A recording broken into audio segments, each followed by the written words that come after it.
नमस्कार दोस्तों, स्वागत है आपका अपने YouTube channel study on it पर। आज मैं आपके लिए जीके के कुछ महत्वपूर्ण प्रश्न लेकर आया हूं, जो कई परीक्षाओं में पूछे जा चुके हैं तथा आगे भी पूछे जा सकते हैं। फ्रेंड्स, अगर आपने चैनल को सब्सक्राइब नहीं किया है तो पहले चैनल को सब्सक्राइब कर लें, और वीडियो को लाइक नहीं किया है तो वीडियो को लाइक करें और कमेंट करें। चलिए फ्रेंड्स, शुरू करते हैं वीडियो को। पहला प्रश्न है, उदयगिरी के पत्थरों को काटकर बनी गुफाएं किस राज्य में स्थित हैं? उदयगिरी के पत्थरों को काटकर बनी गुफाएं किस राज्य में स्थित हैं? Option number A Assam, option number B Chhattisgarh, option number C Madhya Pradesh, option number D Orissa. तो फ्रेंड, जो इसका जो सही आंसर हो जाएगा वो ऑप्शन नंबर डी उड़ीसा सही जवाब हो जाएगा। उड़ीसा के उदयगिरी एवं खंडगिरी में खारवेल राजा के कार्यकाल के दौरान पत्थरों को काटकर गुफाओं का निर्माण किया गया था। उदयगिरी में स्थित गुफाओं में से सबसे बड़ी गुफा रानी गुफा है।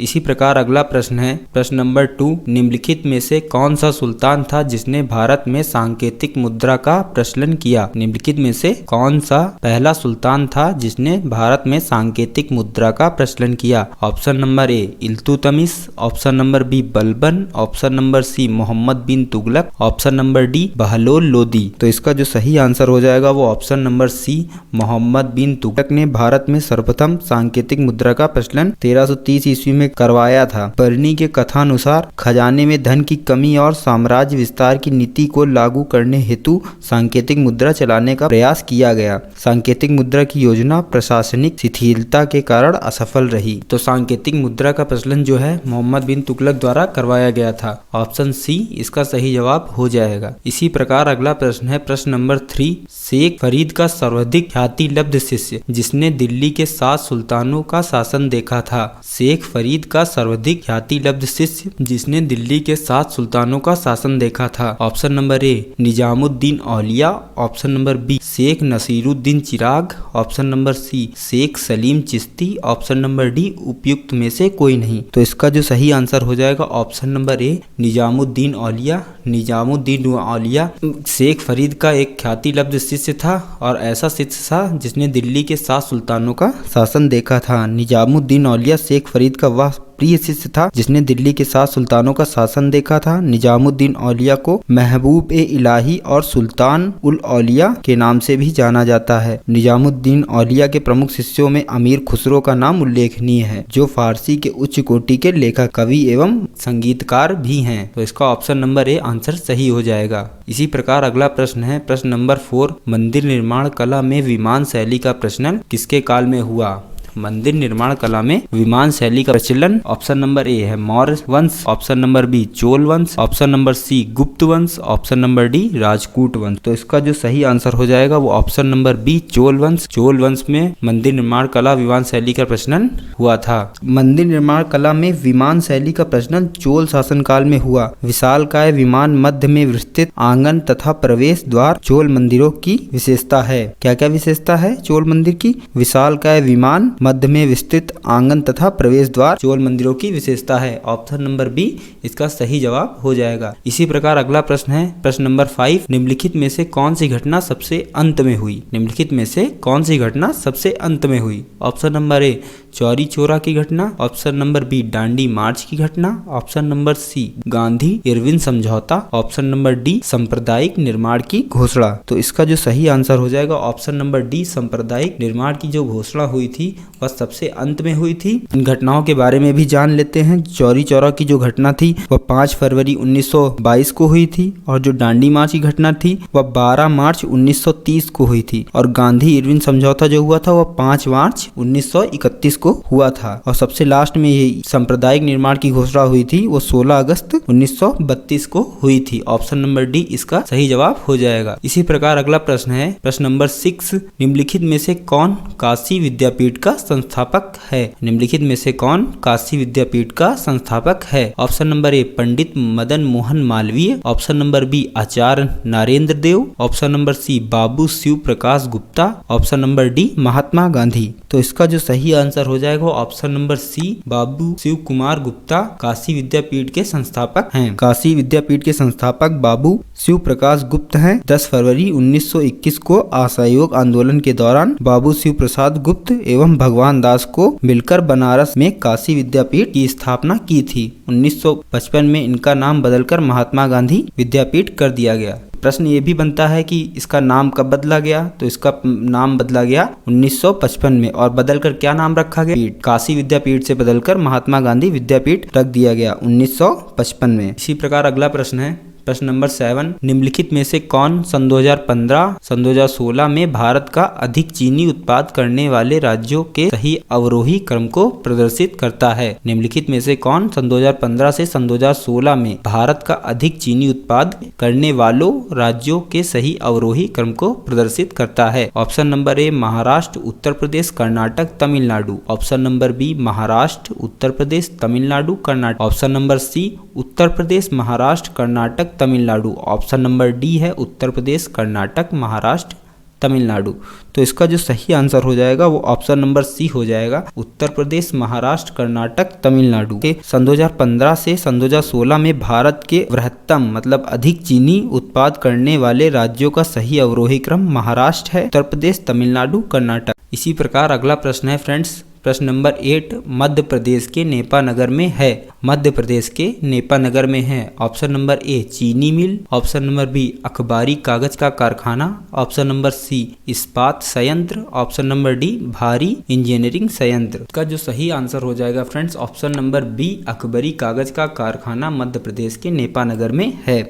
मध्य प्रदेश के नेपानगर में अखबारी कागज का उद्योग कब खुला था, तो ये भी बनता है यहाँ से प्रश्न, उद्योग कब खुला था, तो वो 25 जनवरी 1947 को स्थापित किया गया था। यह भारत का प्रथम कागज फैक्ट्री थी। यहाँ लुगदी के कागज का निर्माण होता है। तो कौन से कागज का निर्माण होता है, वहाँ पर लुगदी के कागज का निर्माण होता है। और इसको स्थापित कब किया गया था, 25 जनवरी 1947 को। ऑप्शन नंबर बी इसका सही जवाब हो जाएगा। इसी प्रकार प्रश्न नंबर 9 है, निम्न राज्यों में से किसमें भारत के कुल रेशमी कपड़े का 50% का उत्पादन होता है। निम्न राज्यों में से किसमें भारत के कुल रेशमी कपड़े का 50% का उत्पादन होता है। Option number A Karnataka, option number B Paschim Bengal, option number C Jammu और Kashmir, option number D Assam. तो इसका जो सही आंसर हो जाएगा वो ऑप्शन नंबर ए हो जाएगा, कर्नाटक। भारत में कच्चे रेशम के उत्पाद में कर्नाटक प्रथम है। कर्नाटक भारत में कुल रेशमी कपड़े का 56.25% उत्पाद करता है। तो कितना उत्पाद करता है, 56.25% उत्पाद करता है। और मध्य प्रदेश का उत्पादन कितना है, 40.26% और तमिलनाडु का 1.87% और पंजाब का 1.60%। तो सबसे ज्यादा किसका है, वो कर्नाटक का हो जाता है 56.25%। ऑप्शन नंबर ए इसका सही जवाब हो जाता है। इसी प्रकार अगला प्रश्न है, निम्नलिखित पहाड़ियों में से कौन सी पूर्वी घाट और पश्चिमी घाट के मिलन स्थल को मिलाती है। निम्नलिखित पहाड़ियों में से कौन सी पूर्वी घाट और पश्चिमी घाट के मिलन स्थल को मिलाती है। ऑप्शन नंबर ए है अनाई मलाई पहाड़ियां, ऑप्शन नंबर बी अछम्बू पहाड़ियां, ऑप्शन नंबर सी नीलगिरी पहाड़ियां, ऑप्शन नंबर डी इलायची पहाड़ियां। तो इसका जो सही आंसर हो जाएगा वो ऑप्शन नंबर सी नीलगिरी पहाड़ियां जो है पूर्वी घाट और पश्चिमी घाट के मिलन स्थल को मिलाती हैं। पहाड़ियों की रानी के नाम से विख्यात नीलगिरी पहाड़ियां पूर्व घाट एवं पश्चिमी घाट के सम्मिलित स्थल को बनाती हैं। टोडा बेट्टा 2637 मीटर इस पहाड़ी की सर्वोच्च चोटी है। टोडा जनजाति यही निवास करती है। ऑप्शन नंबर सी इसका सही जवाब हो जाएगा। प्रश्न नंबर 11, पृथ्वी पर मूलत एक ही विशाल भूखंड था जिसे कहते हैं।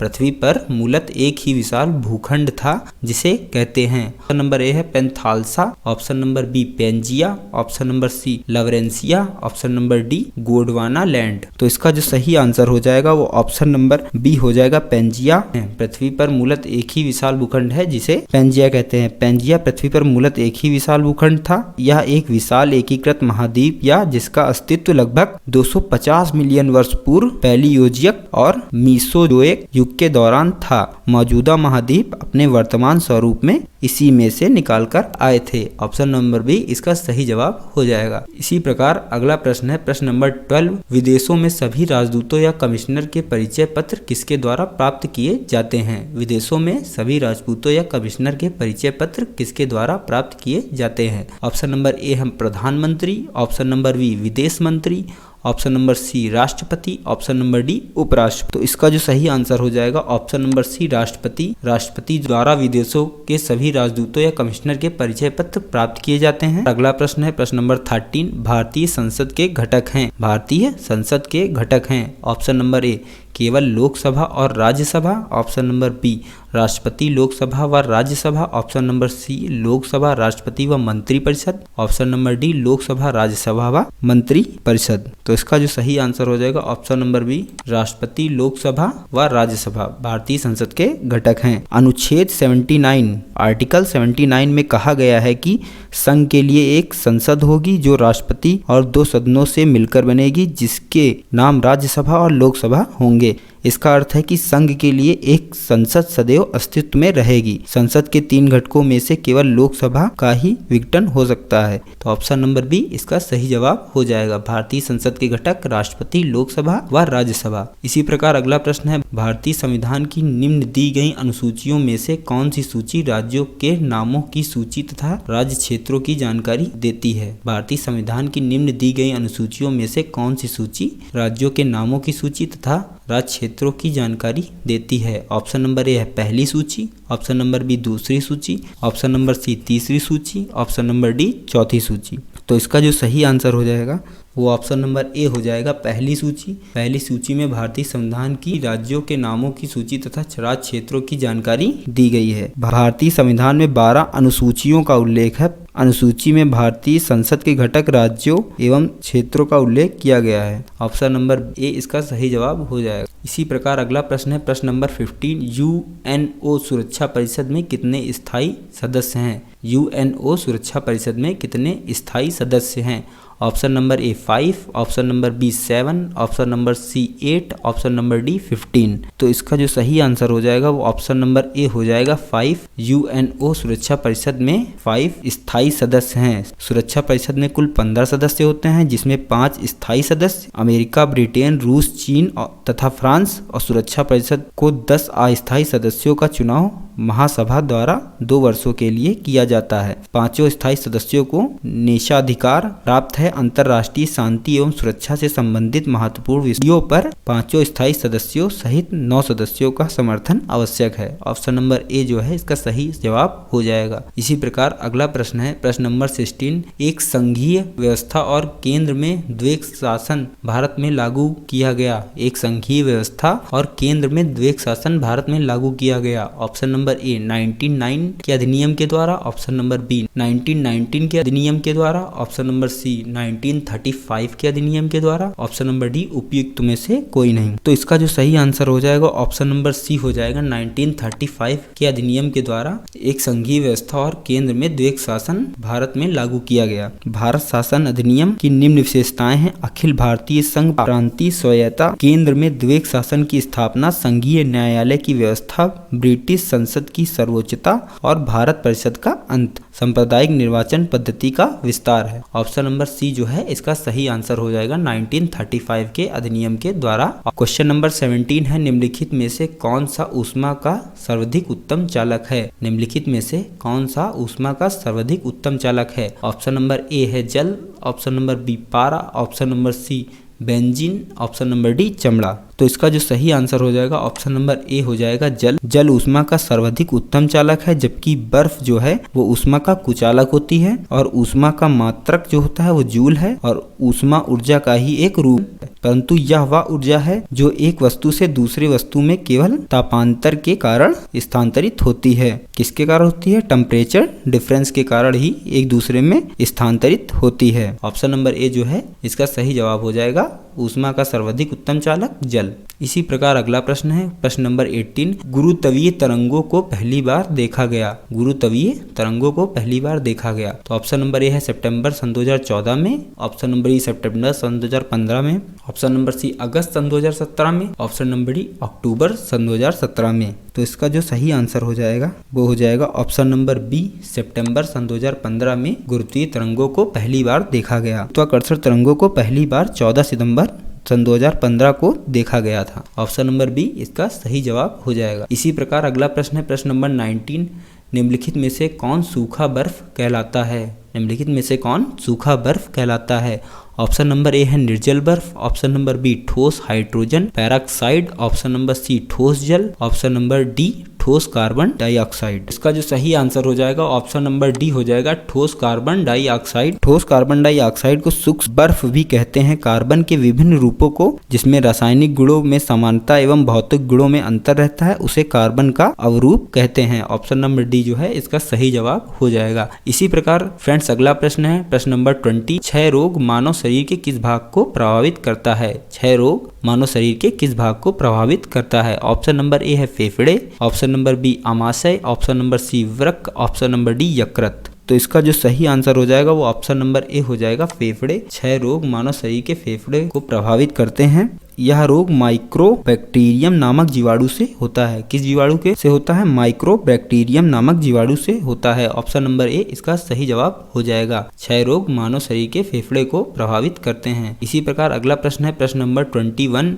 निम्नलिखित में से कौन सिक्किम उच्च न्यायालय की पहली महिला न्यायाधीश हैं?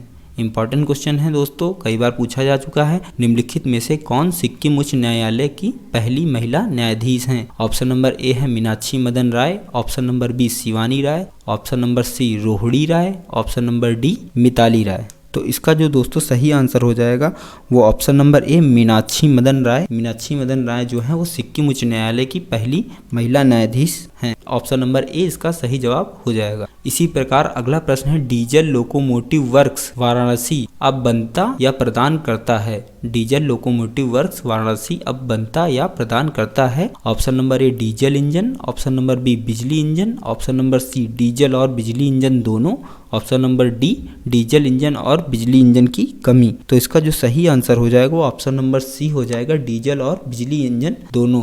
डीजल लोकोमोटिव वर्क्स वाराणसी अब बनता या प्रदान करता है डीजल और बिजली इंजन दोनों को। इसी प्रकार अगला प्रश्न है प्रश्न नंबर 23। निम्नलिखित शास्त्रीय नृत्य प्रारूपों में कौन सा उत्तर प्रदेश से संबंधित है? निम्नलिखित शास्त्रीय नृत्य प्रारूपों में से कौन सा उत्तर प्रदेश से संबंधित है? ऑप्शन नंबर ए है Kathak, option number B Bharatanatyam, option number C Odissi, option number D Kuchipudi. तो इसका जो सही आंसर हो जाएगा ऑप्शन नंबर ए हो जाएगा कथक। कथक जो है वह शास्त्रीय नृत्य प्रारूपों में उत्तर प्रदेश से संबंधित है।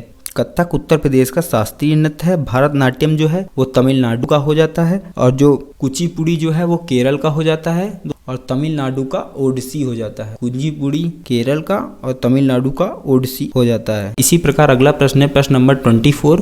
बोकारो स्टील लिमिटेड किसके मदद से स्थापित हुआ? बोकारो स्टील लिमिटेड किसके मदद से स्थापित हुआ? ऑप्शन नंबर ए है Germany, option number B Soviet Union, option number C UK, option number D USA. तो इसका जो दोस्तों सही आंसर हो जाएगा वो ऑप्शन नंबर बी हो जाएगा सोवियत यूनियन। सोवियत यूनियन द्वारा बोकारो स्टील लिमिटेड स्थापित हुआ।